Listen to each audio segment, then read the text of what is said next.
오늘 하나님께서 저와 여러분들에게 주시는 말씀은 출애굽기 15장 22절에서 27절까지의 말씀입니다.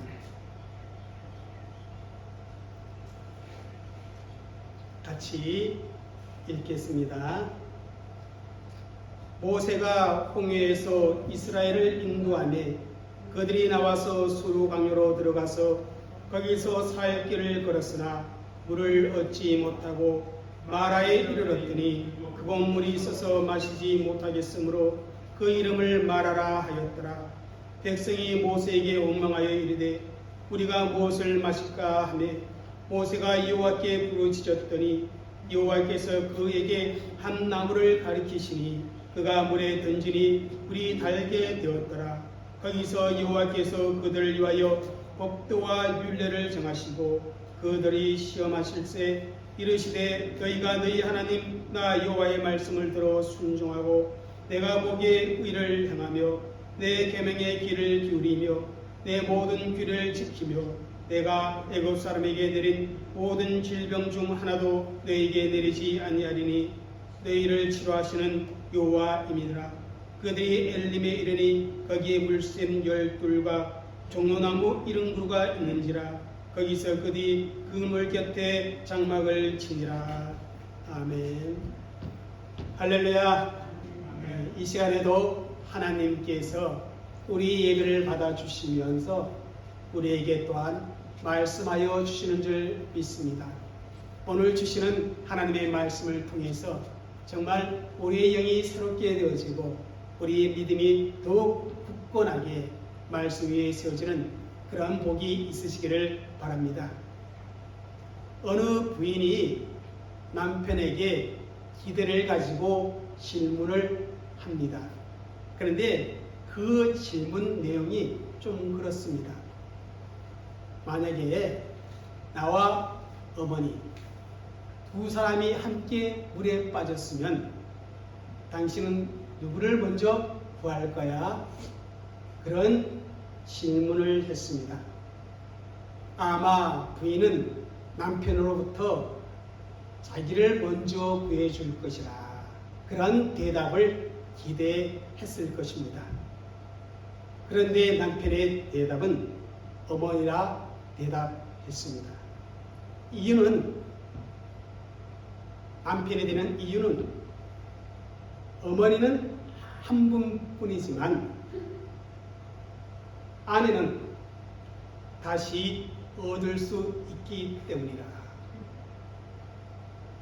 그 말을 들은 그 대답을 들은 부인은 너무너무 실망했습니다. 자신의 기대가 완전히 무너져 버렸습니다. 그러면서 그 서운한 감정에 이런 갈등이 생깁니다. 내가 이런 남자랑 계속 살아야 할 것인가? 그 갈등이 갈수록 깊어집니다. 그래서 어쩔 수 없이 상담사를 찾아가 상담을 했습니다. 그리고 제가 어떻게 하면 좋습니까? 라고 물었더니 그 이야기를 다 들은 상담사가 이렇게 대답했다고 합니다. 부인, 오늘부터 미리 수영을 배워두세요.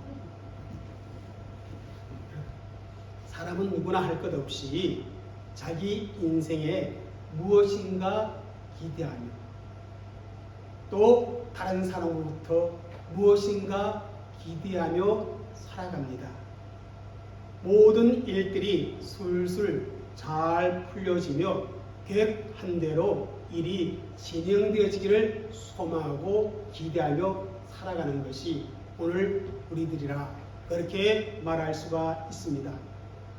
그런데 여러분, 우리의 삶이 그렇게 진행되어지면 얼마나 좋겠습니까만 우리가 살아오면서 경험해 본 것은 우리의 삶은 언제나 나의 기대대로 이루어지지 않는, 그래서 일이 꼬일 때가 있음을 우리는 경험합니다. 기대가 현실로 이루어지는 그런 기쁨이 있는가 하면 기대가 무너지는 그런 슬픔도 있습니다. 기대했던 성공이 있는가 하면 기대하지 않았던 실패를 경험하기도 합니다. 기대한 대로 사업이 잘 진행되지 않아서 모든 곳이 꼬인 그런 상황 가운데 고통의 시름을 앓을 때도 있습니다. 기대했던 나의 건강이 무너지고 기대했던 내 몸의 회복이 이뤄지는 그러한 상황을 맞이할 때도 있습니다. 사실 정도의 차이는 있겠지만 자신의 기대가 무너짐으로 말미암아 실망하고 인생의 쓴맛을 경험해보지 않는 사람은 없을 것입니다. 하나님은 10가지의 재앙과 6월절 사건 그리고 홍해를 가르는 기적으로 이스라엘 자손들을 애굽으로부터 완전한 구원을 이루어 주셨습니다. 그래서 출애굽기 15장 그러니까 제가 출애굽기 마지막 설교한 그 부분에 보면 어떻게 합니까? 이스라엘 자손이 하나님을 찬송하며 기뻐합니다. 모세의 누나 미리암과 여인네들은 소고를 치며 춤을 추며 하나님을 찬양했습니다. 모든 이스라엘 자손이 하나님의 기적적인 은혜에 감동을 받고 기뻐했습니다. 그런데 여러분, 오늘 읽은 본문의 분위기는 전혀 다르다는 것입니다. 홍해를 건넌 이스라엘 자손은 수르 광야에 들어오게 됩니다. 3일 길을 걸었지만 물을 얻지 못했습니다. 여러분, 광야에서 물을 찾지 못했다는 것은 아주 큰 고통이고 큰 문제였습니다. 그러다 3일쯤 되어서 그들은 물을 발견하게 됩니다. 이스라엘 자손은 갈증 해소의 간절한 기대를 가지고 그 샘으로 뛰어가 물을 마시며 목마름을 해결하려고 했습니다. 그런데 마셔보니까 사람들이 도저히 마실 수 없는 쓴 물이었습니다. 우리 한번 23절을 함께 읽겠습니다. 마라에 이르렀더니 그곳 물이 있어서 마시지 못하겠으므로 그 이름을 마라라 하였더라. 이 마라라는 지역은 지중해로부터 그러니까 수에즈 운하로부터 약 11km 떨어진 지역이라고 합니다. 그런데 바다의 영향을 받아서 그런지 그 마라의 물이 짜다고 합니다.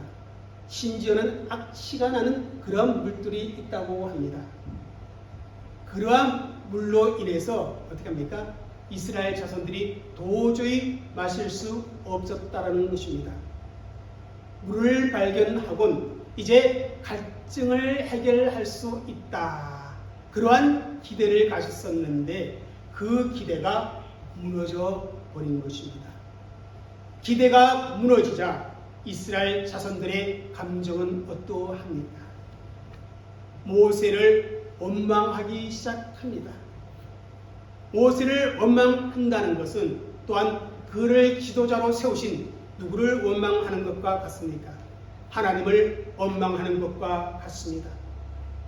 그런데 여러분, 사실 그들이 3일 전만 해도 하나님의 기적을 경험하면서 하나님이 베풀어 주신 그 구원에 감격하고 찬송했던 그런 사람들입니다. 그러다가 마라의 쓴물을 만나서 갈증 해소의 기대가 무너지고 일이 꼬이게 되자 어째서 우리의 행로에 이렇게 쓴 고통이 있었는가, 그렇게 원망을 하고 있는 것입니다. 그래서 오늘은 이 본문을 가지고 이런 제목으로 말씀을 전하고자 합니다. 읽겠습니다. 기대가 무너지고 일이 꼬일 때, 그리고 가로 열고 광야 훈련 1, 제가 그렇게 적어놨습니다. 여러분, 이스라엘 자손들은요, 광야를 건넌 후에 이런 생각을 했을 것이라 상상할 수 있습니다.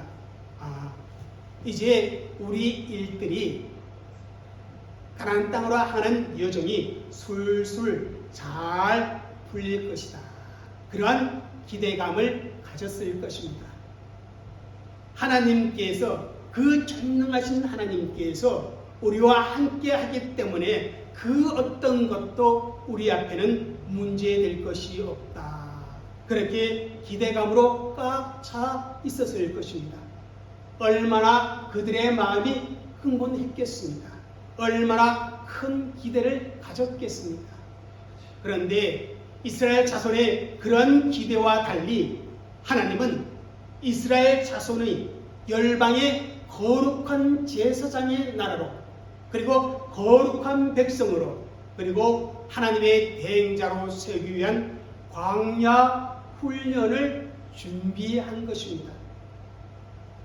여러분, 이스라엘 자손이 광야의 여러 과정을 거치면서 받은 그 훈련이 오늘 이 시대를 살아가는 우리에게 주시고자 하는 하나님의 교훈이 무엇인지 우리는 반드시 깨달아야 합니다. 하나님은 광야 훈련을 통해서 이스라엘 자손으로 하여금 하나님께 집중하고, 또한 애굽에서의 생활 방식을 버리고 옛 성품을 벗어버리고 하나님의 백성으로서 걸맞는 그러한 생활 방식과 새 성품의 사람으로 변화되기를 원하여 그들을 훈련시킨다는 것입니다. 그래야만 하나님의 대행자로서 이 땅에서 그 역할을 감당해 나갈 수 있기 때문에 그렇습니다. 그래서 하나님은 그들에게 마라의 쓴물, 마라의 시험 앞에 서게 하신 것입니다. 25절 끝에 보면 이런 말씀이 나옵니다. 함께 우리 25절 끝절 말씀을 읽겠습니다.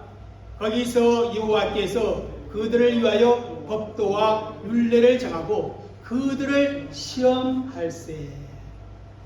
하나님은 이스라엘 자손을 마라로 인도하여 쓴물을 마시게 함으로 그들을 시험하셨다는 것입니다. 여기 시험이라는 히브리어는 나사, 이렇게 읽는다고 합니다. 이 단은 그 사람의 인격이나 그 사람의 성품이나 그 사람의 믿음의 수준이 어느 정도인지 역경이나 고난을 통해서 뭐 한다는 거예요? 테스트한다, 그런 의미를 가진 단어라고 합니다. 그러므로 마라의 이 쓴물 사건은 하나님께서 이스라엘 자손으로 하여금 신앙의 사람, 성숙한 믿음의 사람으로 만들기 위해 실시한 훈련이라, 그렇게 말할 수가 있습니다. 다시 말하면 거룩한 제사장의 나라로, 그리고 거룩한 백성으로 만들어가기 위한 하나님의 훈련이었다, 그렇게 말씀을 드릴 수 있다는 것입니다. 마찬가지로 하나님은 지금도 우리가 이 세상에서 하나님의 대행자로, 또한 왕같은 제사장으로 살아갈 수 있도록 그러한 능력을 갖춘 성숙한 믿음의 사람으로 세우기 위해 훈련을 실시한다는 것입니다. 그 사실을 우리는 기억하고 그 훈련을 잘 감당하고 극복해야만이 우리의 믿음이 어떻게 돼요? 성숙하여 갈 수 있고 하나님 사람다움의 그런 성품과 기질을 우리가 가질 수 있게 되어진다는 것입니다. 그러면 어떤 부분을 하나님께서는 이스라엘 자손을 훈련시키기를 원했는가? 다시 말하면 기대가 무너지고 일이 꼬인 그 마라의 쓴물을 통해서 하나님께서 어떤 훈련을 그들에게 시키기를 원했는가? 첫 번째는 이겁니다. 한번 읽겠습니다. 시작. 하나님께 기도해야 한다. 여러분, 내 인생의 기대가 무너질 때, 내 앞길에 문제가 꼬이게 될 때, 우리는 무엇 해야 합니까?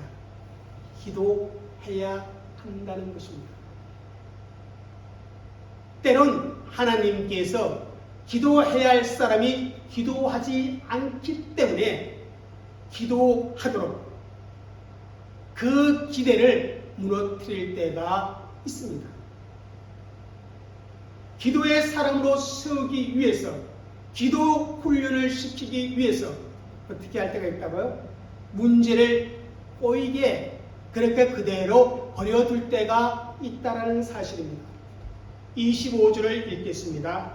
시작. 모세가 여호와께 부르짖었더니 여호와께서 그에게 한 나무를 가리키시니 그가 물에 던지니 물이 달게 되었더라. 거기서 여호와께서 그들을 위하여 법도와 율례를 정하고 그들을 시험할세. 아마 모세는 이런 생각을 가졌을 것입니다. 이스라엘 자손들이 홍해가 갈라지는 그 놀라운 기적을 처음 했기 때문에 더 이상 원망하지 않을 것이다. 그리고 하나님의 인도하심에 대해 이스라엘 자손이 신뢰할 것이다. 그런 기대를 가졌을 것입니다. 그런데 마라의 쓴물을 만나자 모세의 기대를 무너뜨리고 자신을 향하여 그리고 하나님을 향하여 원망하는 이스라엘 자손을 보게 되어집니다. 그때 모세도 그들처럼 함께 그 갈증의 해소가 기대했는데 그 기대가 이루어지지 않은 것에 대해서 함께 원망하지 않고 오늘 보니까 뭐라고 합니까? 여호와께 부르짖었다. 그렇게 말씀을 주고 있습니다. 모세는 원망하는 이스라엘 자손처럼 인간적인 감정과 행동으로 대처하지 않았다는 것입니다. 이 꼬인 문제를 해결할 수 있는 분은 오직 여호와 하나님뿐임을 아시고 하나님께 집중하며 하나님께 기대를 가지고 하나님께 간절하게 기도했다는 것입니다. 여러분, 우리가 살아가면서 내 기대가 무너져 내릴 때가 있음을 경험하게 됩니다. 내 인생의 문제가 꼬여서 어쩔 줄 몰라 하며 방황할 때가 있습니다. 그렇게 내 인생이 꼬일 때, 정말 문제 해결의 방법을 찾지 못할 때 우리가 정말 취할 수 있는 방법은 무엇인가? 모세처럼 여호와께 집중하여 기도해야 한다. 우리를 기도의 훈련의 자리로 하나님이 부르신다는 사실을 우리는 기억해야 합니다. 여러분, 정말 그렇습니다. 기도할 때 우리 인생에 꼬인 문제가 하나님으로부터 해결의 길이 열려진다는 것입니다. 하나님은 모든 문제 해결의 원천으로 삼고 사는 사람은 어떤 사람이냐면 기도 훈련이 되어 있는 기도의 사람입니다. 가나안 땅으로 가는 그 여정에 어쩔 수 없이 만나했던 광야에서의 갈증과 어려움, 여러분, 그것을 내가 원망한다고 해서 그것을 내가 아웃숨 친다 해서 해결되어지는 것은 결코 아니지 않습니다.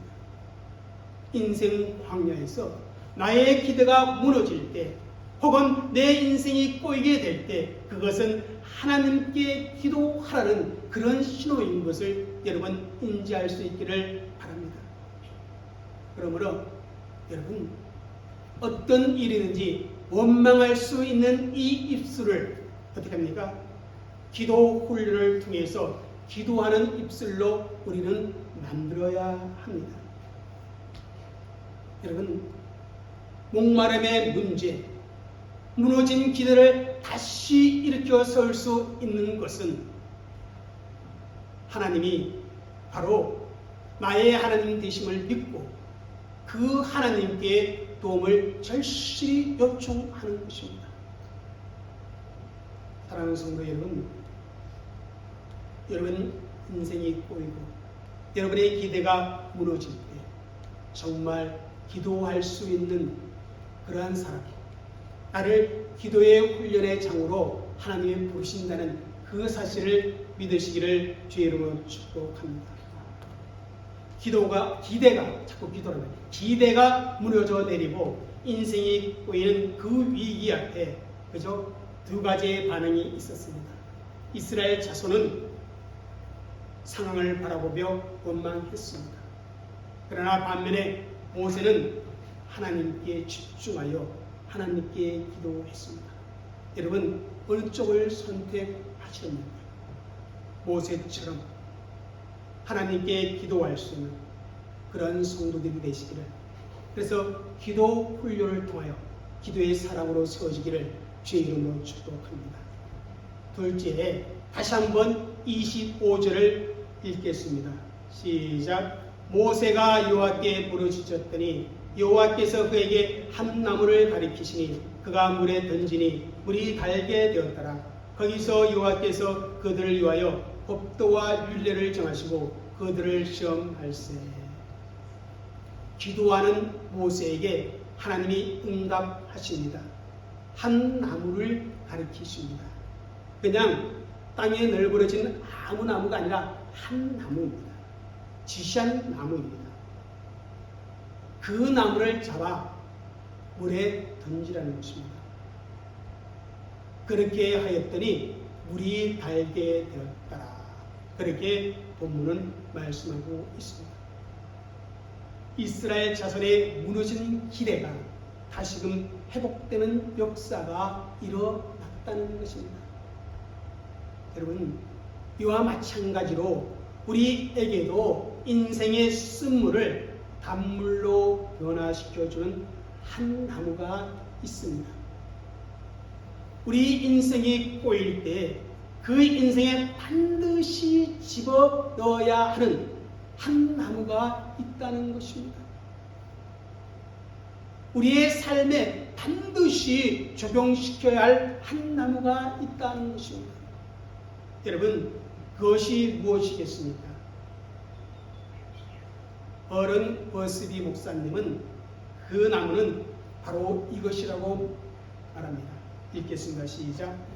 예수 그리스도의 십자가. 여러분, 내 인생이 꼬일 때, 내가 하던 일이 꼬이고 내 기대가 흐려지게 될 때, 무너지게 될 때 반드시 내 삶에 예수 그리스도의 십자가를 적용해야만 한다는 사실을 오늘 본문은 상징적으로 보여주고 있다는 사실입니다. 여러분, 베드로전서 2장 24절을 읽겠습니다. 시작. 친히 나무에 달려 그 몸으로 우리 죄를 담당하셨으니 이는 우리로 죄에 대해 죽고 의에 대하여 살게 하라 하시니라. 그가 채찍에 맞음으로 너희는 나음을 얻었나니. 여기 보면 친히 나무에 달려, 친히 십자가에 달려. 오늘 본문에 나온 그 한 나무는 예수 그리스도의 십자가를 상징한다라고 그렇게 말을 하고 있습니다. 이사야 선지자는 53장 6절에 오실 메시아에 대해 이렇게 말씀을 합니다. 읽겠습니다. 그가 채찍에 맞음으로 우리는 나음을 받았도다. 여러분, 사람은 누구나 할 것 없이 그 인생길에 기대가 내리는 수많은 쓴물들을 경험하고 있습니다. 그러므로 온갖 슬픔과 금신과 고통과 죽음, 그 가운데 인생을 살게 되는 것입니다. 여러분, 불교에서는 이것을 가리켜 뭐라고 표현합니까? 108번뇌라 그렇게 말하고 있습니다. 그리고 인생은 결코 이 108번뇌에서 벗어날 수 없다고 말을 합니다. 여러분, 맞는 말입니다. 예수님의 십자가가 없는 인생에게는 그 말이 맞는 말입니다. 죄와 허물로 죽은 인생이 예수님의 십자가의 은혜 없이 인생을 살아가야 한다면 번뇌와 고난의 연속이라고 말할 수밖에 없습니다. 죄로 오염된 본성에 도저히 선한 것이라고는 찾아볼 수 없는 인생이 과연 어디에서 안식을 누리고 어디에서 평안과 기쁨을 누릴 수 있겠습니까? 여러분, 내 인생의 기대가 무너지고 내가 하는 일이 꼬이는 것은 사실 인간의 죄 때문에 찾아오는 그런 현상입니다. 그러므로 평안과 기쁨을 누릴 수 있는 곳은 오직 예수님의 십자가밖에 없습니다. 수고하고 무거운 짐진 자라 다 내게로 오라. 내가 너희를 쉬게 하리라. 죄의 무거운 힘을 지고 있는 인생들이 예수님 앞에 나와야만이 힘을 얻을 수 있다라고 우리 예수님이 친히 말씀해 주었습니다. 여러분, 예수님의 십자가는 우리 인생의 쓴물을 단물로 바꾸어 줄 수 있습니다. 죄와 허물로 영혼의 고통당하며 죽어야 하는 우리 인생들을 위해서 하나님께서는 예수님을 보내주셨고 또 그 예수님을 십자가에 못 박혀 죽게 하심으로 우리의 모든 죄의 문제를 해결해 주셨습니다. 바로 이 죄의 문제가 해결되므로 우리는 하나님과의 관계가 회복되었고 하나님의 관계가 회복됨으로 말미암아 우리 인생의 쓴물이 바로 단물로 변화되어진 겁니다.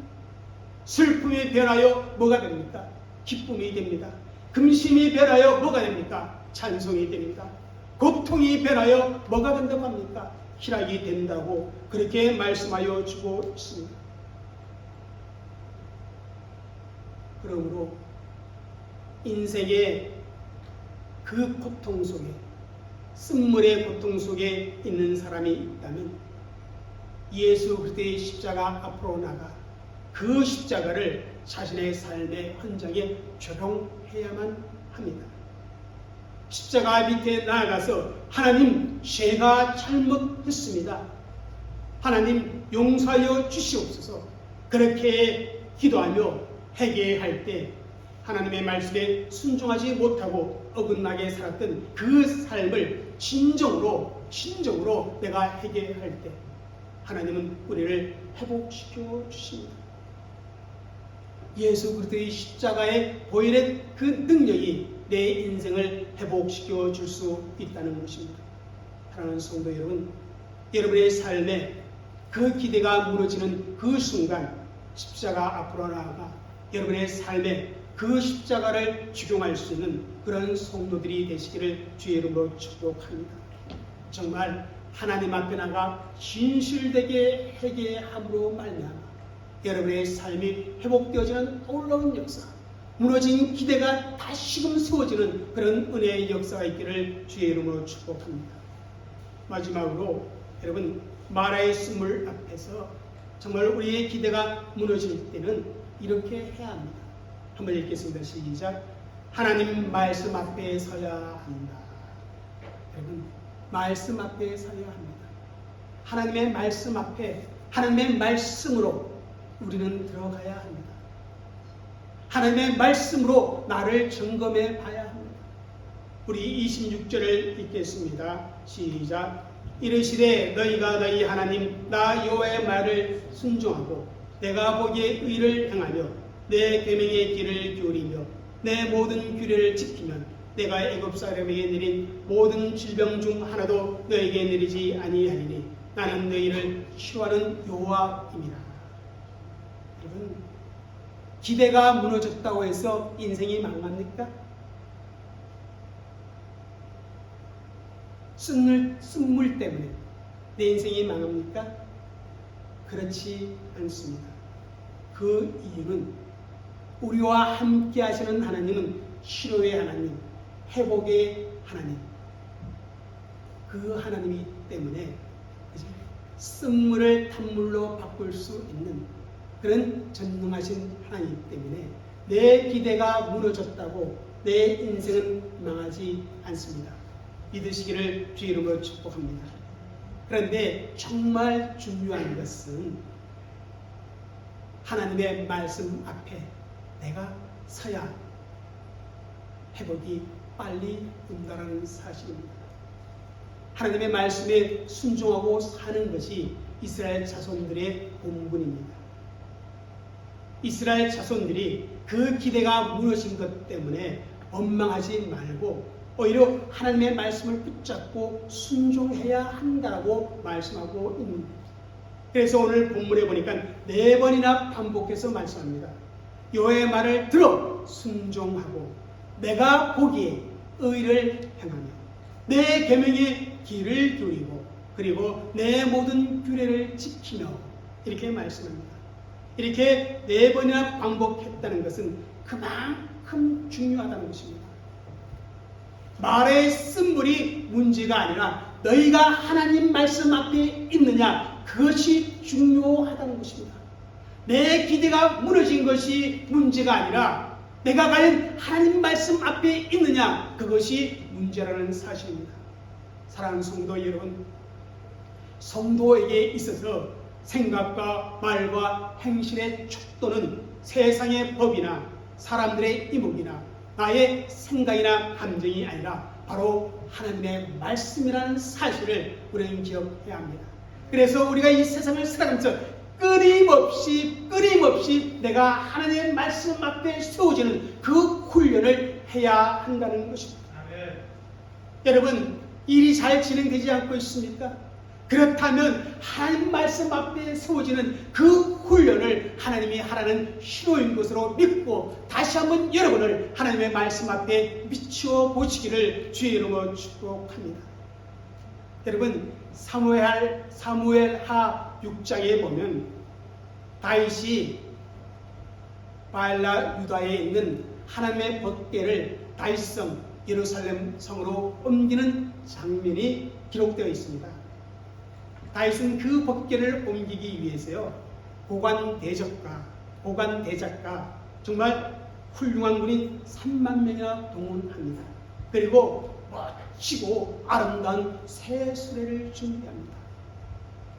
다윗은 최고의 노력과 최선의 준비를 다합니다.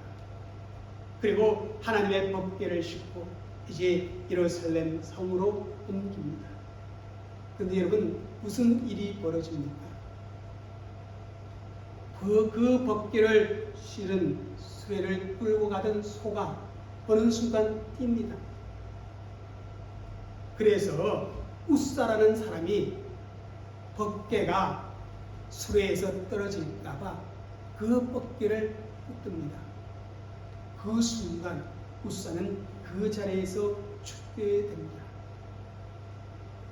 여러분, 어찌 그런 일이 일어날 수 있겠습니까? 군대를 동원하고 그렇게 정성스럽게 모셨는데 또 소가 뛰어서 떨어지던 그 법궤를 붙잡았는데 어떻게 법궤를 모시던 그 사람을 하나님께서 칠 수 있었습니까? 다윗은 너무 충격을 받았습니다. 예루살렘 성으로 법궤를 옮기고자 했던 그 기대가 산산이 부서져 버렸습니다. 다윗의 계획은 꼬여버립니다. 그래서 예루살렘 성으로 옮기지 못하고 오벳에돔의 집으로 보내지고 맙니다. 왜 그런 일이 벌어집니까? 왜 다윗의 기대가 무너지고 법궤를 옮기는 계획이 꼬였습니까? 왜 한 사람이 죽임을 당해야만 했습니까? 다윗의 정성이 부족했습니까? 다윗이 마음을 다하지 않아서입니까? 다윗이 법궤를 옮기고자 하는 그 마음속에 가식이 있어서 그렇습니까? 아닙니다. 여러분, 다윗은 최선을 다했습니다. 그럼에도 그런 일이 일어날 수밖에 없었던 이유는 무엇 때문입니까? 그 이유는 바로 이것 때문입니다. 읽겠습니다. 시작. 하나님의 말씀대로 하지 않았기 때문에, 하나님의 방법대로, 하나님의 질서대로, 하나님이 원하는 방식으로 다윗이 하지 아니하고 자기의 방식, 자기의 방법대로 했기 때문에 그런 일이 벌어질 수밖에 없었습니다. 하나님께서는 민수기 4장 15절에 분명히 말씀해 주었습니다. 법궤를 옮길 때, 아니 법궤와 함께 성물을 옮길 때는 반드시 레위 지파가, 그 중에도 고핫 자손이 법궤의 양쪽 네 고리에 고리 달린 그 고리에다가 막대기를 집어넣고, 그리고 레위 지파 자손이 어깨에 메고 옮겨야 한다는 것입니다. 그리고 성물을 만지면 반드시 죽으리라 말씀해 주었습니다. 그런데 다윗은 그 하나님의 말씀을 무시해버리고 자기의 방법대로, 자기의 생각대로 그 일을 진행하니까 자신의 기대는 무너지고 일은 꼬이게 되었습니다. 그 이후에 다윗이 그 사실을 알고 하나님의 말씀 앞에 비춰보니, 레위 자손이 어깨에 메고 법궤를 옮겨야 한다는 사실을 깨닫고, 그렇게 다시금 예루살렘 성으로 법궤를 옮긴 그 사건이 사무엘 6장에 기록되어 있습니다. 사랑하는 성도 여러분, 우리가 하나님의 말씀을 무시하고 우리의 생각과 우리의 방법대로 우리 인생의 모든 일들을 진행한다면 우리의 기대는 무너질 수밖에 없습니다. 하나님과 상관없이 이 세상의 방법으로 내 일을 진행한다면 꼬일 수밖에 없습니다. 그러나 하나님 사람답게 거룩한 왕같은 제사장답게 모든 문제가 더딘 것 같지만, 세상 사람의 눈으로 보기에 되지 않을 것 같지만, 그래도 하나님의 말씀대로 그 일을 진행하고 그 일을 이루어간다면 반드시 하나님께서 역사하시고 하나님께서 도와주심으로 우리의 기대 이상 더 놀라운 그런 결과가 우리에게 있어질 것입니다. 사랑하는 성도 여러분, 마라의 쓴물을 통해서 이스라엘 자손은 세 가지의 훈련을 해야만 했습니다. 첫 번째는 뭡니까? 기도 훈련입니다. 두 번째는 뭡니까? 예수 그리스도의 십자가를 나의 삶에 적용하며 날마다 나를 살피며 회개하는 것입니다. 세 번째는 하나님의 말씀 앞에 나를 비추어 하나님의 말씀대로 살아가는 훈련입니다. 그래야만이 우리는 이 세상에서 하나님의 대행자로, 왕같은 제사장으로 영향력을 줄 수 있는, 내 구원의 아름다운 성숙을 이루어갈 수 있는 그런 삶을 우리는 살아갈 수 있습니다. 만약에 그 훈련을 하지 않는다면 날마다 내 인생의 내 기대가 무너지고 내 인생의 모든 일이 꼬이는 그런 삶을 반복적으로 경험할 수밖에 없게 되어집니다. 사랑하는 성도 여러분,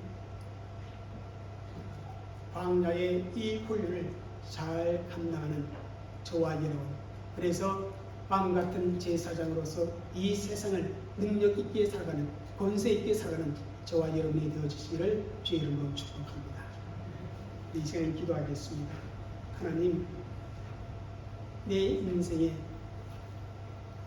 기대가 무너지고 꼬이게 된다면 내가 부족한 것이 있음을 알고 기도하고 예수 그리스도의 십자가를 적용하고 하나님 앞에 말씀 앞에 서는 그런 훈련을 하게 하옵소서. 우리 이 시간 나같이 함께 오늘 말씀을 통해 우리 기도하도록 하겠습니다. 사랑하는 여러분,